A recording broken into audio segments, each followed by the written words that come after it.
أعوذ بالله من الشيطان الرجيم بسم الله الرحمن الرحيم الحمد لله رب العالمين والصلاة والسلام على رسول الله وعلى آله وأصحابه أجمعين. Хвала Аллаху, Господу миров.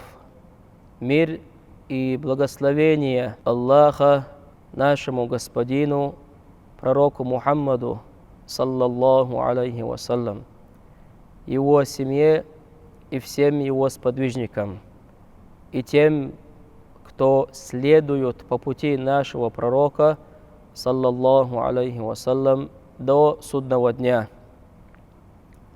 Уважаемые братья и сестры, по милости и воле Всевышнего Аллаха наступил благословенный месяц, в котором родился любимец наших сердец, наш Господин, пророк Мухаммад, саллаллаху алейхи вассалям. Как передают великие исламские ученые, посланник Всевышнего Аллаха, да благословит его Аллах и приветствует, родился в месяце Раби'уль Ауаль, 12 числа в понедельник. Что это значит для мусульман? Для мусульман этот месяц является особенным месяцем. Этот месяц является особенным и благословенным месяцем для тех, кто поистине верует Всевышнему Аллаха и со всего сердца воздают хвалу Всевышнему Аллаху за то, что Он сделал для нас. В первую очередь, великая благодать, которую сделал для нас Всевышний Аллах, это является сотворение нас мусульманами. Посланник Аллаха, саллаллаху алейхи вассалям, который рассказал нам, как нужно правильно приблизиться ко Всевышнему Аллаху, через которого Всевышний Аллах передал нам свою священную книгу Коран.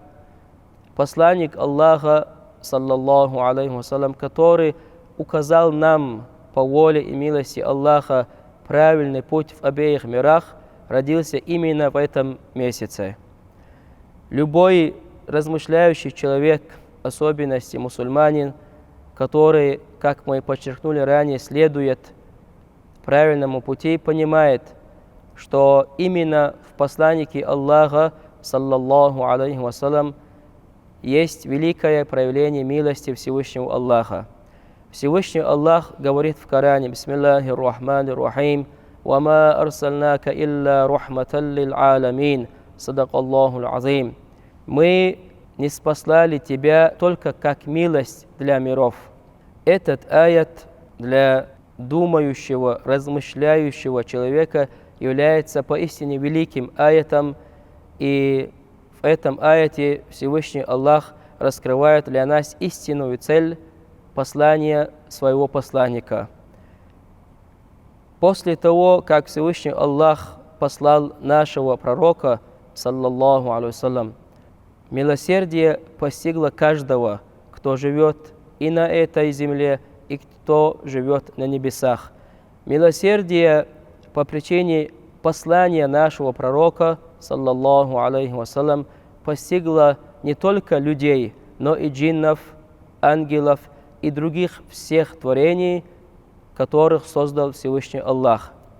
Если задать вопрос, по какой причине же постигло милосердие и милость Всевышнего Аллаха, например, к неверующим, по причине послания нашего пророка, саллаллаху алейхи вассалям, то ответ давно дали выдающиеся ученые ислама.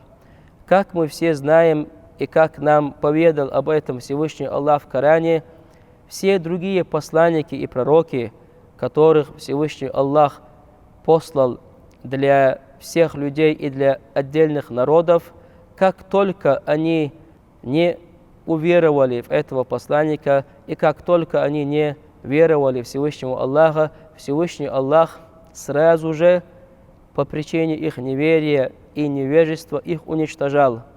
Были уничтожены народы при землетрясении, были уничтожены народы при извержении вулканов и так далее. Однако именно по причине милости, которая заключалась в послании нашего пророка, все те люди, которые не уверовали в него и не веруют сейчас, все то, что постигло тех народов и людей, которые были ранее, их этого не постигло сейчас. Именно по причине того, что через нашего пророка, да благословит его Аллах и приветствует, Всевышний Аллах проявил такую милость. И как же разумный человек, думающий человек, человек, который знает хоть немного, что такое хвала Всевышнему Аллаху, как он может быть таким, что он не радуется появлению именно такого пророка, саллаллаху алейхи в этом месяце. Когда египетского ученого спросили, что некоторые люди спрашивают, можно ли радоваться, собираться по причине рождения нашего пророка, как только он услышал этот вопрос, он сразу дал ответ. «Скажите мне, пожалуйста, — сказал он, — является ли спрашивающий этот вопрос мусульманином?» То есть в значении, в смысле его ответа скрывается, что истинный мусульманин, у него даже не появится такой вопрос. Нужно ли, можно ли радоваться в месяце рождения пророка Мухаммада, да благословит его Аллах и приветствует, по причине его рождения. Наш пророк, да благословит его Аллах и приветствует, каждый понедельник держал пост. И когда его сподвижники, да будет доволен ими Аллах, спросили у него, по какой же причине, о посланник Аллаха, вы держите пост, посланник Аллаха, да благословит его Аллах и приветствует, сказал: я держу в каждый понедельник пост, потому что я родился в этот день. Таким образом, через это поклонение я воздаю Всевышнему Аллаху хвалу, сказал наш пророк, да благословит его Аллах и приветствует. Посланник Аллаха, да благословит его Аллах и приветствует, является лучшим примером для каждого человека. Во все былые времена, в настоящее время и в будущее время нет, не было и не будет такого яркого, благословенного примера в каждой области жизни человека, чем посланник Аллаха, да благословит его Аллах и приветствует. Пусть каждый отец, который хочет знать, каким он должен быть, посмотрит на жизнь пророка, да благословит его Аллах и приветствует. Пусть каждый абид, каждый человек, который хочет искренне поклоняться Всевышнему Аллаху, посмотрит на жизнь нашего пророка, да благословит его Аллах и приветствует. Пусть каждый торговец посмотрит на жизнь нашего пророка, да благословит его Аллах и приветствует. Пусть каждый человек, в какой-либо отрасли он не работал, посмотрит на жизнь нашего пророка, да благословит его Аллах и приветствует, и пусть он последует его примеру, потому что Всевышний Аллах про нашего пророка, да благословит его Аллах и приветствует, в своей священной речи, в священном Коране сказал так: Бисмиллахи рахмани рахим, лакад кана лакум фи расулиллахи усватун хасана, садакаллаху азим. Поистине вам был величайший, красивейший пример в посланнике Аллаха, да благословит его Аллах и приветствует. И что же нужно делать определенно в этом месяце, в месяце Раби'уль Ауаль, и что же нужно делать дальше, чтобы познать жизнь пророка, да благословит его Аллах и приветствует, и следовать правильно его пути. В первую очередь, для нас всех очень важно, чтобы мы изучали жизнь пророка Мухаммада, да благословит его Аллах и приветствует, изучали сиру, потому что только через изучение его жизни, да благословит его Аллах и приветствует, мы сможем брать оттуда пример. Это следует делать каждому мусульманину, в сердце которого есть любовь к посланнику Аллаха, да благословит его Аллах и приветствует. потому что не знать про того человека, которого ты должен любить больше, чем самого себя, своих детей, своих родителей, всех своих родственников и всего этого мира, не зная его историю, невозможно его полюбить. Поэтому в первую очередь нам всем следует, еще раз подчеркиваю, изучать жизнь нашего пророка. Да благословит его Аллах и приветствует. После этого хватит ли изучения жизни пророка? Нет. На этом мы не должны останавливаться. Дальше мы должны днем и ночью во все времена и во всех случаях нашей жизни следовать по пути, по сунне нашего пророка. Да благословит его Аллах и приветствует. Потому что сунна нашего пророка, да благословит его Аллах и приветствует, является наилучшим примером, который можно дать человеку и которому человек мог бы следовать. Любой человек, который следует сунне пророка, да благословит его Аллах и приветствует, каждый раз, когда он совершает любое деяние из его сунны, он приближается к Всевышнему Аллаху. Всевышний Аллах поручает своим ангелам записать его благие деяния, и также он повелевает своим ангелам, чтобы они стерли все его плохие деяния. И после этого одним из величайших видов поклонения Всевышнему Аллаху является произношение салавата нашему пророку Мухаммаду, да благословит его Аллах и приветствует. Салават, который мы произносим, мы не произносим ни один салават, кроме того, как мы приближаемся ко Всевышнему Аллаху.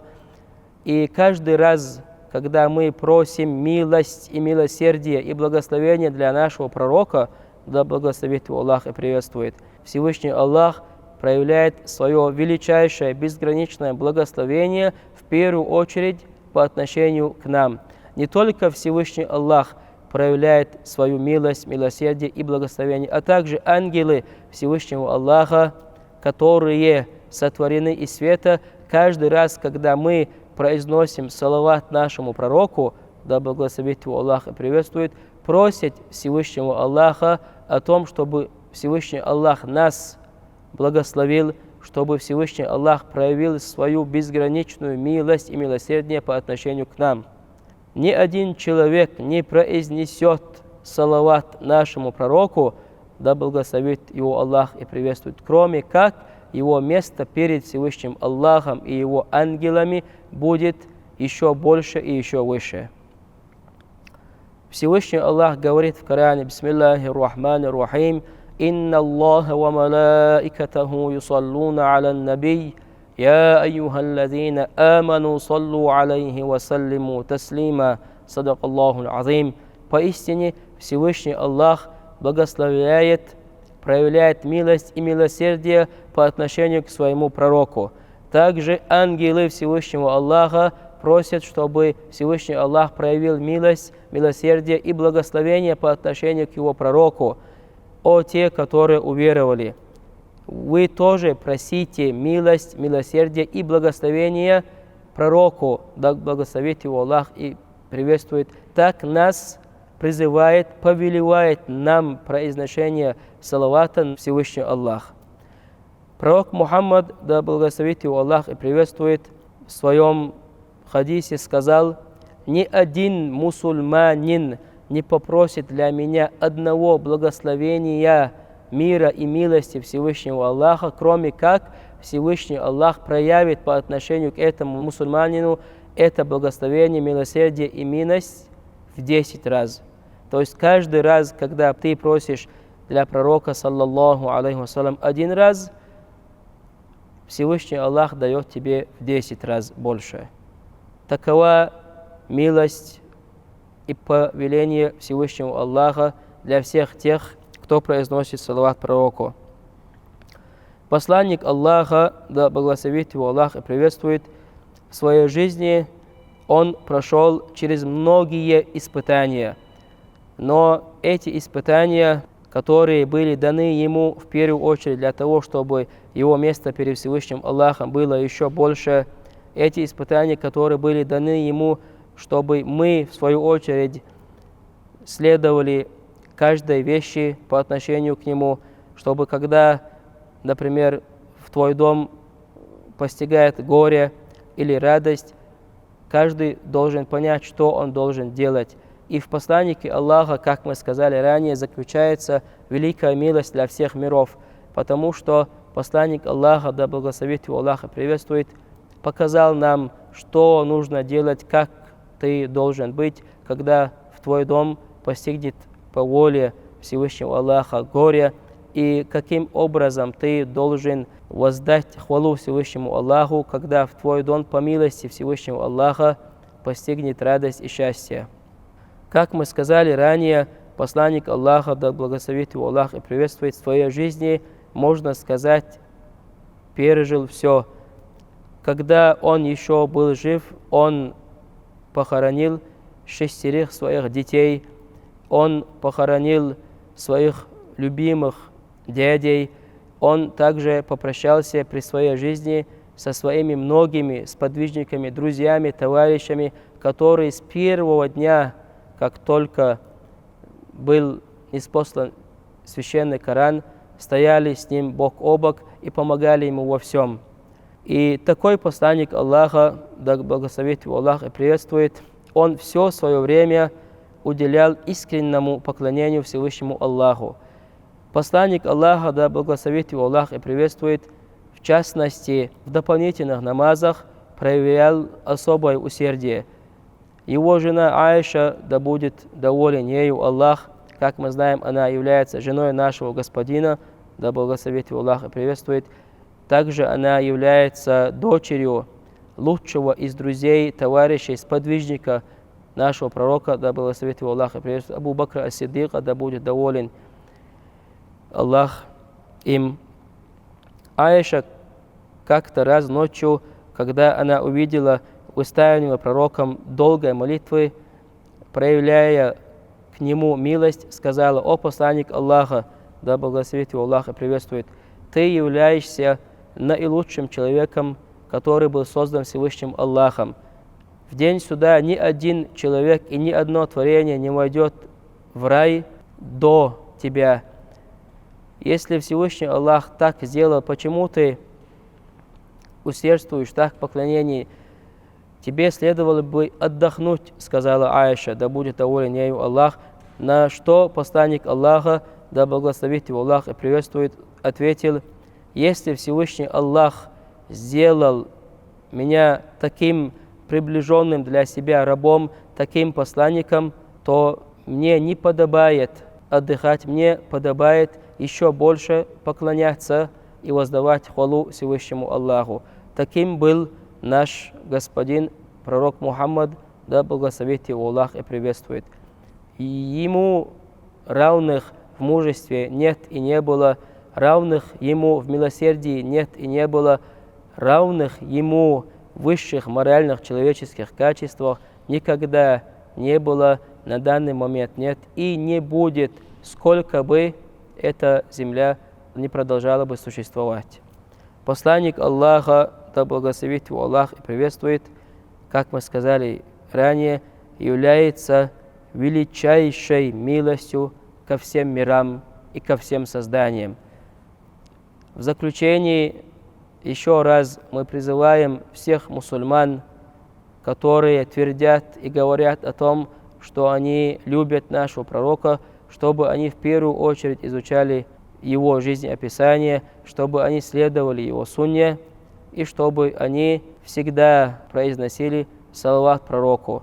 Через салават пророка, да благословит его Аллах и приветствует, открываются величайшие врата благ, которые не открываются через какое-либо другое поклонение. В салават пророку, да благословит его Аллах и приветствует, Всевышний Аллах вложил величайшую свою милость, проявление величайшей своей благодати и благословения. В этом месяце родился тот человек, светлая заря которого разогнала тень несправедливости, светлая заря которого разогнала тень идолопоклонства, и с помощью рождения пророка, да благословит его Аллах и приветствует, в мире была распространена истинная, правильная религия.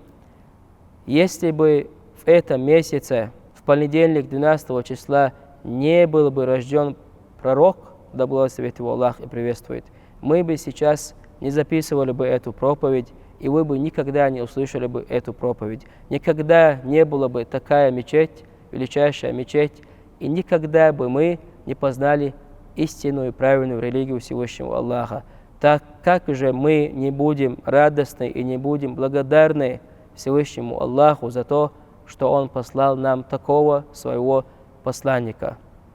Пусть Всевышний Аллах благословит нас в обеих мирах. Алхамдулиллахи Раббил Аламин.